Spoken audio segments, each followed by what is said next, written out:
Okay hello. तो आज की क्लास में हम लोग क्या करने वाले हैं, एक्सक्रीटरी सिस्टम। और एक्सक्रीटरी सिस्टम वो भी किसमें, ह्यूमंस के अंदर। अब तुम लोग को एक छोटा सा आइडिया तो होगा ही कि हमारे शरीर से एक्सक्रीशन के लिए, मतलब वो जो पेशाब हम करते हैं, वो टॉयलेट जाने के लिए जो सबसे मेन चीज है वो किडनी है। इतना तो शायद तुम लोग को पता होगा। बट किडनी के अंदर कैसे कैसे काम होता है, कैसे कैसे सारी चीजें होती हैं, आज की क्लास में हम लोग वही चीज जानेंगे। इसका एक बहुत ब्रीफ आउटलुक तुमने छोटी क्लास में देखा होगा। अब उसी का एक एक्सटेंडेड वर्जन आज की क्लास में हम करेंगे। वही है कि एक्सक्रीटरी सिस्टम ह्यूमंस के अंदर वो कंसिस्ट करता है सबसे पहले दो किडनीज, मतलब एक पेयर ऑफ किडनी कह सकते हो तुम, कि दो किडनीज होती हैं। और वो दोनों किडनीज क्या करती हैं, बेसिकली वो एक्सक्रीटरी ऑर्गन है, हमारे बॉडी के अंदर में से जो भी वेस्ट मटेरियल होता है उसको फिल्टर कर देती हैं। ठीक है, तो हमारी जो क्या नाम है, रीनल आर्टरी होती है। एक बार मैं बता दूं तुम्हें, रीनल आर्टरी एक आर्टरी होती है जो कि खून को लेके जाती है किसके तक, किडनी तक लेके जाती है। और किडनी उसमें से जो भी काम की चीजें होती हैं वो उसको वापस भेज देता है, और जो वेस्ट मटेरियल है उसको बाहर निकलवा देता है। समझ में आ गई बात? तो इतना काम करता है किडनी। तो किडनी क्या है, बेसिकली एक्सक्रीटरी ऑर्गन है। बट किडनी के अंदर और भी बहुत सारी चीजें हैं जो कि अभी हम देखने वाले हैं। तो ये चीज है। अब किडनी से एक बार को जो पेशाब है वो फिल्टर आउट हो गया, तो वो फिर किधर जाता है, उसके बाद वो किधर जाएगा, यूरेटर्स में जाएगा। यूरेटर्स क्या है, वो दो पाइप्स ही हैं और कुछ नहीं। यानी किडनीज में से वो दो पाइप ऐसे बाहर की तरफ निकलेंगी और वो वहां पे पहुंच जाएंगी, मतलब वो बस पेशाब को उधर से लेके और नीचे की तरफ जाएंगी। ये वो सिर्फ एक पाइप की तरह है, ऐसा समझ सकते हो। डक्ट्स भी बोला जा सकता है जिसको, जो किडनी में से यूरिन को, पेशाब जैसे कहेंगे, उसी को लेके जाने के काम में आएगी। अब जो यूरेटर्स हैं वो लेके किसके पास जाते हैं, वो लेके जाते हैं यूरिनरी ब्लैडर के पास। यूरिनरी ब्लैडर बेसिकली क्या होता है, अब मैं तुम्हें बताता हूं। तुम लोग टॉयलेट रोकते हो तो रोकते हो बहुत, एक लिमिट के बाद नहीं रोक पाते, होता है ऐसा, सिंपल, सबके साथ यही होता है। तो हमारी बॉडी के अंदर स्टोर करने की कैपेसिटी होनी चाहिए। अब तुम सोचो, तुमने पानी पिया, टॉयलेट जा रहे हो, पानी पिया, टॉयलेट जा रहे हो। अगर तुम्हारी बॉडी स्टोर ही नहीं कर पाएगी तो तुम पी रहे हो, टॉयलेट जा रहे हो, कोई पॉइंट ही नहीं बनेगा ना। तो स्टोर करने की जगह होनी चाहिए। वही स्टोर करता कौन है, यूरिनरी ब्लैडर करता है। ये वाली बात है। तो यूरिनरी ब्लैडर एक तरीके से मस्कुलर पार्ट होता है जिसको, जो एक्सपैंड हो सकता है। तो धीरे धीरे पानी भर रहा है तो वो एक्सपैंड होता जा रहा है, एक्सपैंड होता जा रहा है, और एक लिमिट के बाद जब वो एक्सपैंड नहीं होता तब तुम्हें टॉयलेट जाना ही पड़ता है। वो वाली कंडीशन है। तो ये है यूरिनरी ब्लैडर। अगली चीज हमारे पास क्या है, यूरेथ्रा।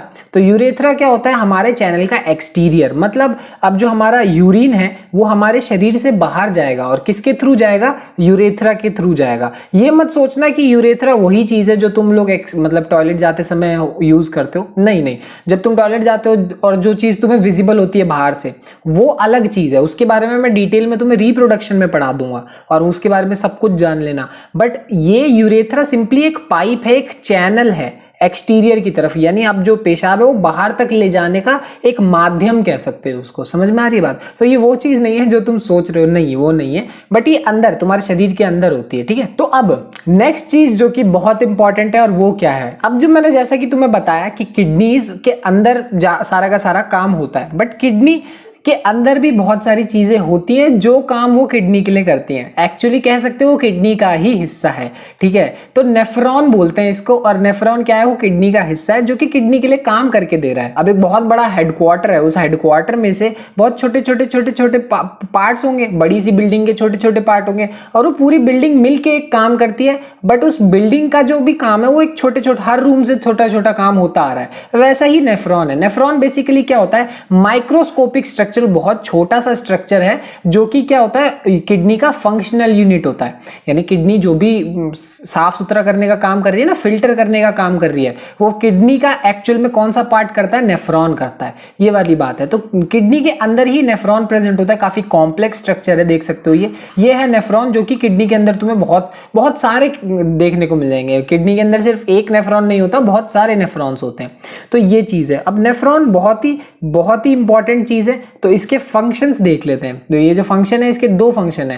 पहला है इसके जो हमारे नाइट्रोजनस वेस्ट है उसको शरीर से बाहर निकालना, सिंपल सी चीज। अब तुम्हें जैसे कि मैंने बताया कि खून आ रहा है, उसमें से वेस्ट मटेरियल क्या होगा, बाहर निकलेगा, काम की चीज वापस जाएंगी। तो हमारे जो शरीर में वेस्ट होता है वो ज्यादातर वेस्ट कौन सा होता है, नाइट्रोजन वाला वेस्ट होता है। हमारी बॉडी को ज्यादा नाइट्रोजन नहीं रिक्वायर्ड है, तो नाइट्रोजनस वेस्ट है वो, अब उसको बाहर निकलने की जरूरत है।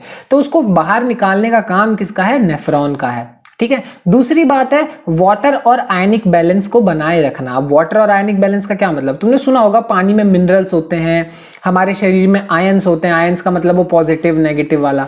अब इतना डिटेल नहीं मालूम तो कोई नहीं, सुन लो, सिर्फ एक ऐसे पॉजिटिव नेगेटिव एक आयंस होते हैं, वो हमारे शरीर में भी प्रेजेंट है। अब होता क्या है कि हमें वाटर में मिनरल्स का या जो भी है उसका एक बैलेंस बनाए रखना जरूरी होता है, ठीक है। इन पॉजिटिव नेगेटिव आयंस का बैलेंस बनाना होना चाहिए, ये बहुत ज्यादा नहीं होना चाहिए कभी भी, या फिर वाटर भी कभी ज्यादा नहीं होना चाहिए, कोई बहुत ज्यादा कोई बहुत कम नहीं होना चाहिए। तो दोनों के बीच में बैलेंस बनाए रखना वो काम भी किसका होता है, नेफ्रॉन का ही होता है। तो ये भी बहुत इंपॉर्टेंट चीज है और ये दो फंक्शंस हैं नेफ्रॉन के, ठीक है। और रही बात इसके स्ट्रक्चर की, तो हाँ इसका स्ट्रक्चर काफी कॉम्प्लिकेटेड है, ये तुम्हारे एनसीईआरटी का है। अब इसमें बहुत सारी चीजें लेबल ऐसी की हुई है जो कि तुम्हारे काम की नहीं है, प्लस ये डायग्राम समझना ही अपने आप में बहुत बड़ा टेंशन वाली बात है। तो इस डायग्राम को हटा के ये वाला डायग्राम पढ़ो, और इस डायग्राम को पढ़ना ज्यादा आसान भी है, इसको बनाना भी आसान है, ये वाली बात है। और इसमें हम वही चीजें लेबल करेंगे जो तुम्हें अभी पढ़नी है। अब तुम्हें अभी पढ़ने का क्या मतलब, ये सेम चीजें तुम 11th-12th में भी बायो में पढ़ते हो, तो बायो में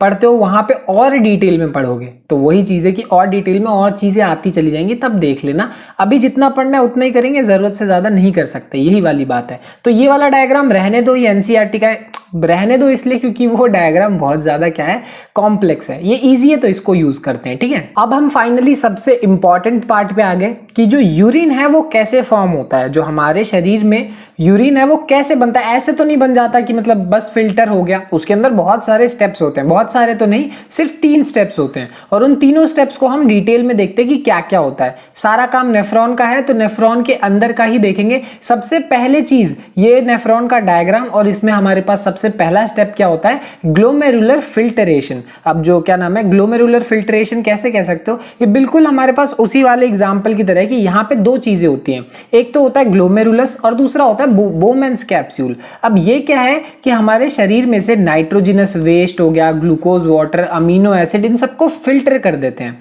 into the from the blood into the बोमेंस capsule. कैसे, अब तुम लोग को पता तो है ही, ऐसे चाय छन्नी होती है तुम्हारे घर में। अब ये जो चाय छन्नी होती है वो क्या करती है, चाय पत्ती और चाय को अलग कर देती है। अब तुम इसको कुछ भी बुलाते हो यार, अब ये उन दोनों को अलग कर देती है, ये बात तुम लोग को पता है। तो चाय अलग, उसको अलग। ये जो ग्लोमेरुलस है इसका भी लगभग यही काम है, ये भी बिल्कुल इसी को रिप्रेजेंट करती है, ऐसा समझ लो। ये भी बिल्कुल एक तरीके से छन्नी की तरह काम करेगी, फिल्टर की तरह काम करेगी। अब जो भी वेस्ट वगैरह है वो उसको वेस्ट को दे दे, अब वो एक तरीके से वेस्ट को सारा का सारा ट्रांसफर कर देगी बोमेंस कैप्सूल में। एक नीचे कटोरी सी लगी हुई है, तो सारा का सारा वेस्ट नीचे की तरफ चला जाएगा, और जो भी काम की चीजें हैं वो वापस ब्लड के अंदर ही रहेंगी।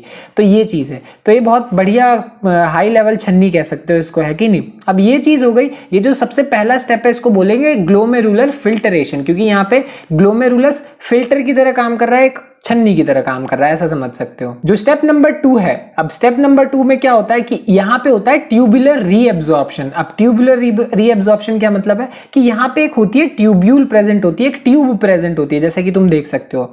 अब ये जो ट्यूब्यूल है उसका काम क्या होता है कि जो भी काम की चीजें, अब एक बार को छन गया, सब कुछ छन गया, बट हो सकता है कि उसमें से भी कुछ यूजफुल सब्सटेंस हो जो कि हमारी बॉडी के लिए काम की हो, तो वो क्या हो जाती है, रीएब्जॉर्ब कर लेता है, हमारी बॉडी उनको रीएब्जॉर्ब कर लेता है by the capillaries surrounding the nephron. Capillaries क्या होती हैं, बहुत छोटी छोटी नसें होती हैं, उन कैपिलरीज से वो जो भी काम की चीजें हैं वो वापस ब्लड में एक तरीके से रीएब्जॉर्ब हो जाती हैं, ठीक है। तो ये वाला स्टेप हो गया कि देखो काम की जो भी चीजें थी वो वापस ले ली गई और फालतू की चीजें आगे बढ़ा दी गई, ठीक है। ये है ट्यूबुलर रीएब्जॉर्प्शन।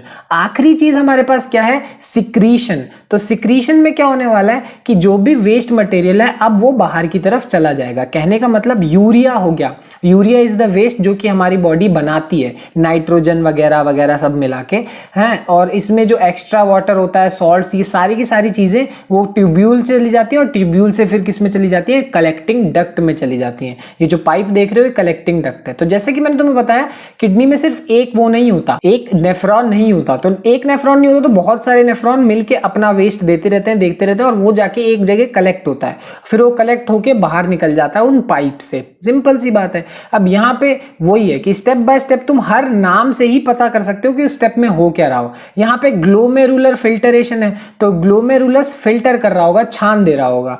ट्यूबुलर रीएब्जॉर्प्शन है, ट्यूब्यूल है, यहाँ पे एक ट्यूब है, वो वापस से रीएब्जॉर्ब कर ले रही है और सिक्रीशन में जो भी वेस्ट है वो बाहर चला जा रहा है, कलेक्टिंग डक्ट में चला जा रहा है, ये वाली बात है। तो देख सकते हो इस डायग्राम को यूज करने का ये भी फायदा कि इसको समझना आसान हो गया, और वही वाली बात है कि यहाँ पे तुम्हें सारे के सारे स्टेप भी समझ में आ गए। तो इस तरीके से हमारे शरीर में बाय इन 3 स्टेप्स क्या बनता है, यूरिन का फॉर्मेशन होता है, और ये पूरी की पूरी उसकी कहानी है। खैर अब इसके ये पूरा का पूरा एक्सक्रीटरी सिस्टम हो गया हमारा कंप्लीट। बाकी जो भी है वो मिलते हैं अगली क्लास में। Bye bye.